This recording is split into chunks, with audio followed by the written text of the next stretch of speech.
ప్రభుని ప్రేమించుచున్నావా?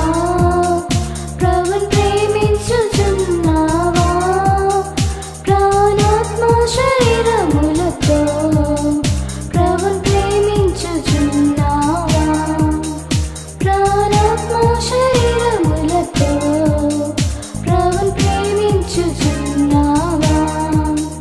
నీ పూర్ణ హృదయముతో, నీ పూర్ణ ఆత్మతో, నీ పూర్ణ హృదయముతో, నీ పూర్ణ ఆత్మతో. God can refrain blessing them. దేవుడు వాళ్ళని ఆశీర్వదించకుండా ఈ విధానంలో ఆగలేకపోయాడు. In other words to say, God has blessed them. వేరే మాటల్లో చెప్పాలంటే దేవుడు వాళ్ళని ఆశీర్వదించాడు. And it was so much a blessing for all of us that these 4 young Jewish people could produce one book called Daniel. కాబట్టి ఇది మనకి ఎంత ఆశీర్వాదంగా మారిందంటే ఇక 4 యూదులైనటువంటి వాళ్ళు దానియేలు గ్రంథాన్ని లోకంలోనికి తీసుకురాగలిగారు. If only 4 young people can bring out one book in the Bible, how many books we need to bring out? Because for our 6,000 students are here, our young people are here. కనీసం 4 యవనస్తులు కలిస్తే బైబిల్లో ఉన్నటువంటి ఒక గ్రంథం పుట్టుకొచ్చినప్పుడు ఇన్ని వేల మంది, దాదాపు 6,000 మంది ఉన్నప్పుడు ఎన్ని గ్రంథాలు బైబిల్ గ్రంథంలో పుట్టాలి? But it is not so. అయితే అలాగ లేదు. Maybe one of the reasons as to why we are not able to bring out the word of God to this world is that we are not willing to live a separated life. మన ఒక కారణం బహుశా ఇది కావచ్చు. ఈ లోకానికి దేవుని వాక్యాన్ని మనం ఎందుకు తీసుకురాలేకపోతున్నామంటే ప్రత్యేకమైనటువంటి జీవితం జీవించలేకపోతున్నాం కాబట్టి. That's the reason as to why we are called upon to live a separated life. ఆ కారణాన్ని బట్టి మనం ప్రత్యేకమైనటువంటి జీవితాన్ని జీవించాలని కోరబడుతున్నాం.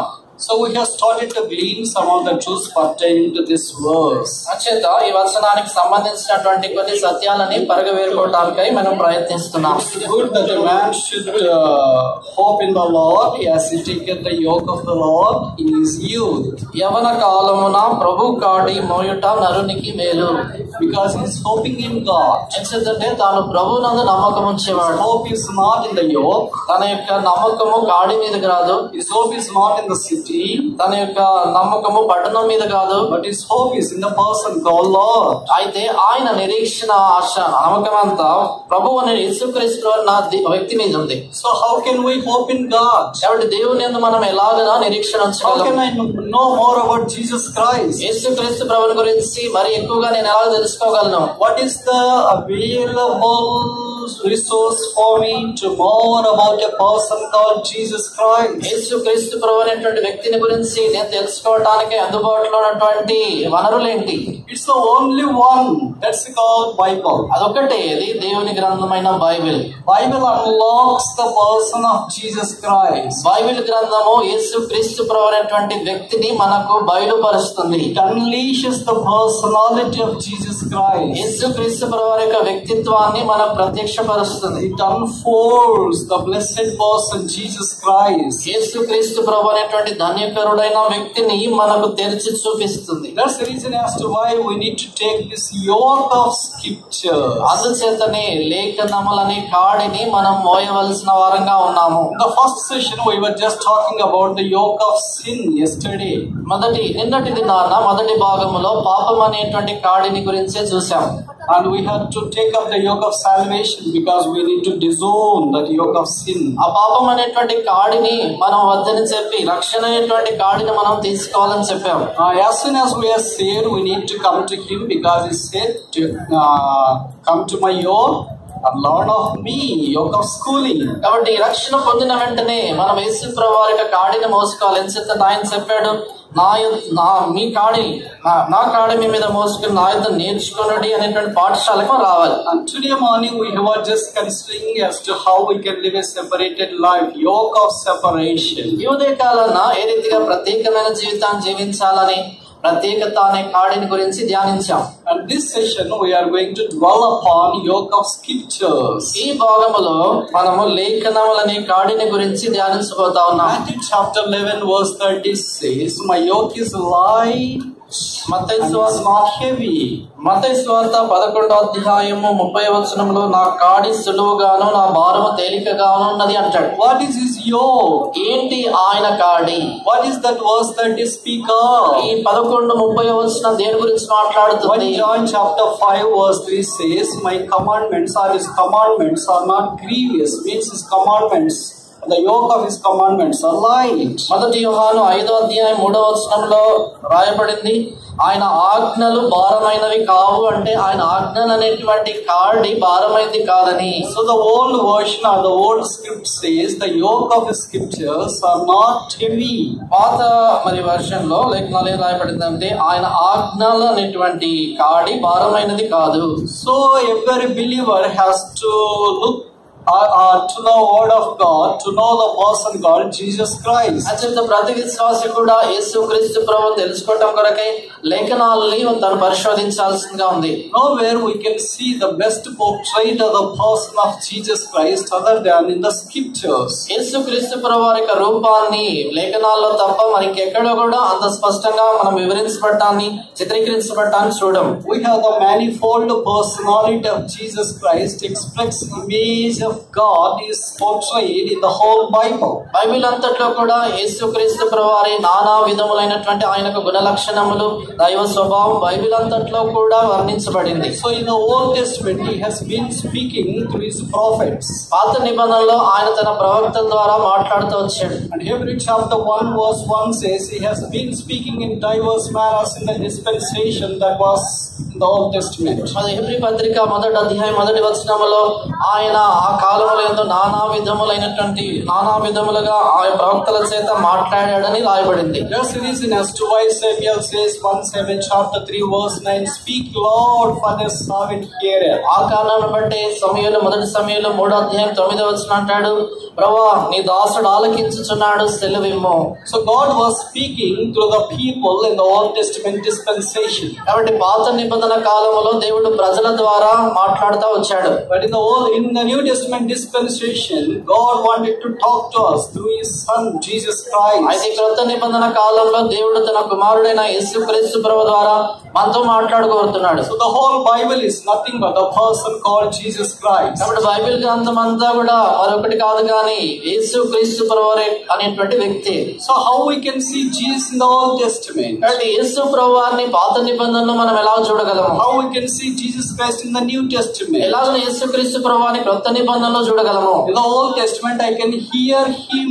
పాత నిబంధనలో ఆయన నేను వినగలను. It was something like a radio. ఇది రేడియో లాంటిది. 1 Samuel chapter 3 verse 9 says, speak Lord for the servant heareth. మొదటి సమయంలో 3వ అధ్యాయం 9వ వచనం ప్రభువా నీ దాసుడు ఆలకించుచున్నాడు సెలవిమ్ము. So we can only hear from radio, listen from the radio. కాబట్టి రేడియో అన్నప్పుడు కేవలం ఆలకించటం మాత్రమే, వినటం మాత్రమే అవుతుంది. There was a class in a school. ఒక స్కూల్లో క్లాస్ ఉంది. A teacher wanted to ask a question to a student. ఒక విద్యార్థిని టీచర్ తను ప్రశ్నించగోరింది. A teacher asked this question. Teacher ఈ ప్రశ్న వేశారు, define what is radio. Radio అంటే ఏంటో నిర్వచనం చెప్పండి. One of the smart students stood up and said like this. తెలియగలిగిన విద్యార్థి లేచి నిలబడి ఇలాగన్నాడు, Radio is nothing but a television without picture. ఏం చెప్పాడంటే రేడియో అంటే మరొకటి కాదండి, చిత్రాలు లేని లేక బొమ్మలు లేనటువంటి టీవీ అన్నాడు. Then the teacher asked, what is a television? అప్పుడు టీచర్ అడిగింది టెలివిజన్ అంటే ఏంటి అని. Because teachers are usually smart, they want to subdue the student at any cost. అంటే టీచర్లు అంటే వాళ్ళకి మరి ఎక్కువ తెలివి, ఎప్పుడు విద్యార్థిని అణిచివేయాలని వాళ్ళు కోరుతుంటారు. You are not a teacher, but I am a teacher.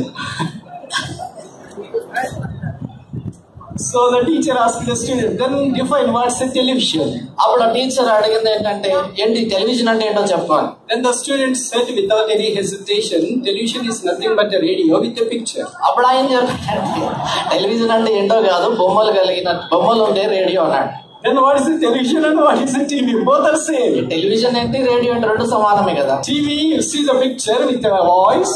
మరి టీవీలో బొమ్మలు కనబడతాయి, స్వరము వినబడుతుంది. In the radio, you can only hear voice. రేడియోలో మాత్రం స్వరమే వినబడుతుంది. So Old Testament is a radio of God. కాబట్టి పాత నిబంధన దేవుని రేడియో లాంటిది. And New Testament is a television of God. కొత్త నిబంధన దేవుని టెలివిజన్ లాంటిది. Matthew chapter 17 verse 8 says, "They saw no man save Jesus only on the Mount of Transfiguration." మత్తయి సువార్త 17వ అధ్యాయం 8వ వచనములో రూపాంతరపు కొండపై వారు యేసును తప్ప మరెవరిని చూడలేదని రాయబడింది. So we can see Jesus in the New Testament. కాబట్టి కొత్త నిబంధనలో మనం యేసు ప్రభువును చూడగలం. But what is a computer? అది కంప్యూటర్ అంటే ఏంటి? It's a multitasking machine. అదొక యంత్రము, వివిధమైనటువంటి పనులు ఒకేసారి చేయగలిగింది. In the book of Revelation, chapter 1, verse 10 all the way verse 13, we come across these statements. ప్రకటన గ్రంథము 1వ అధ్యాయము 10 నుండి 13 వచనాల్లో ఈ మాటలు మనం గమనిస్తాం. I heard a voice. నేను ఒక స్వరము వింటిని.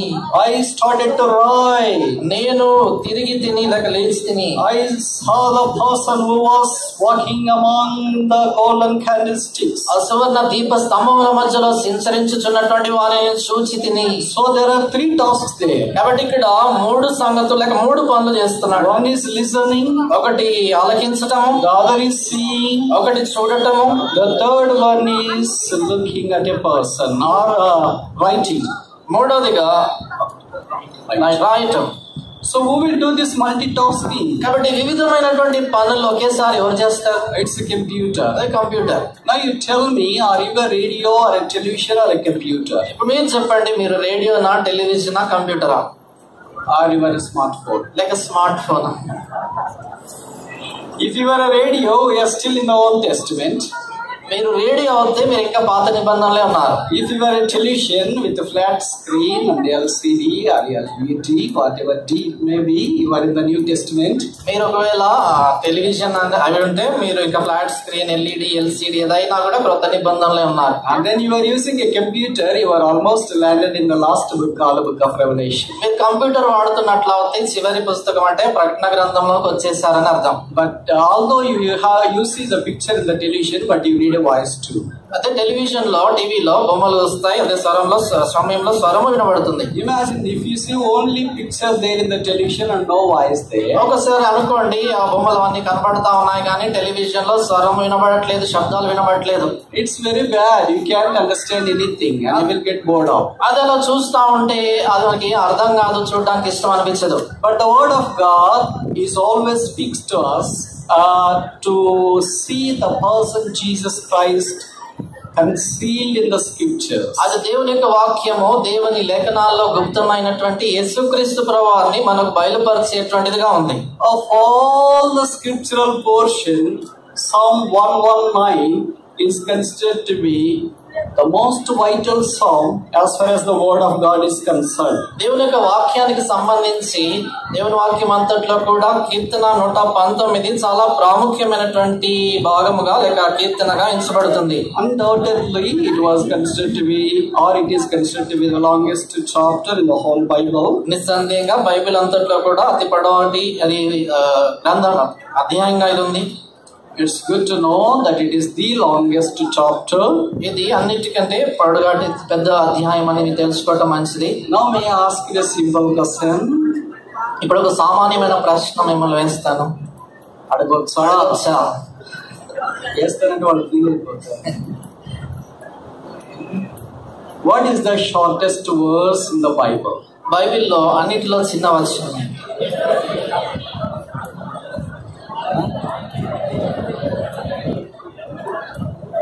Sisters fast, because 33% in the very well.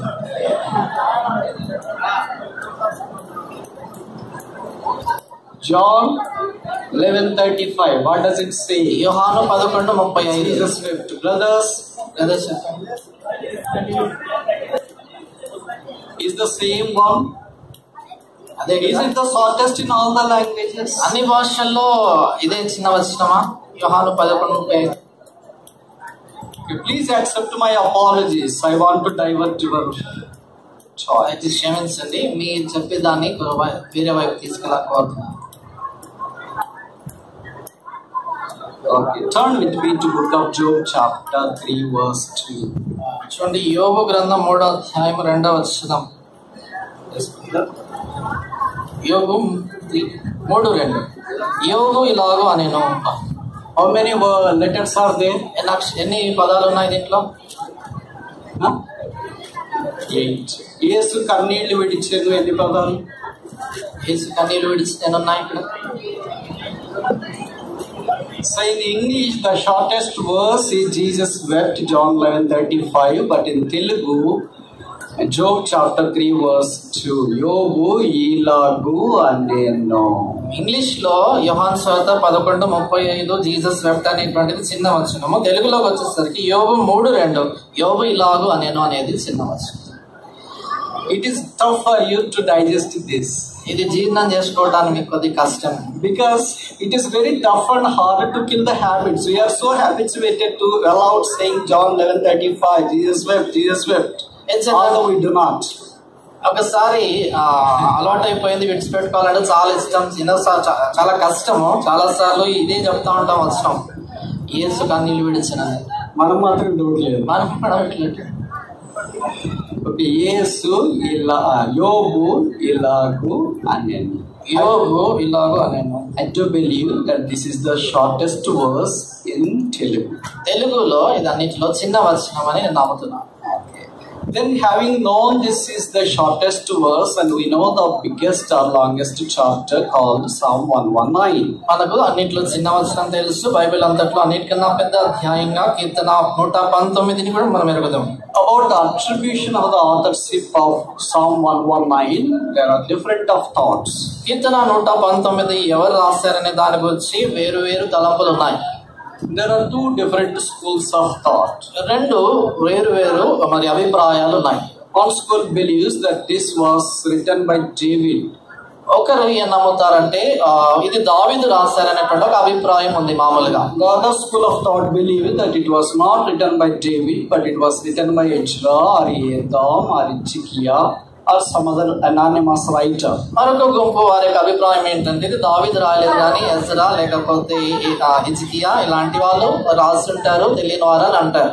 But I don't know whom you attribute this authorship, but I strongly believe with one of the schools saying that this song was authored by David. మీరు దీని విషయం ఎవరు రాశారు, ఎవరు రచించారని ఏమంటారో నాకు తెలియదు కానీ నేనైతే బలంగా నమ్మేది మొదటి గుంపు అభిప్రాయము దావీదు రాస్తాడని నమ్ముతున్నాను. There are at least 5 reasons to consolidate the authorship of David to Psalm 119. కీర్తన 119 దావీదే రాస్తాడని చెప్పడానికి 5 నిర్ధారణలు దాంట్లో మనం చూడగలము. Psalm 119 verse 17. కీర్తన 119 17వ వచనం.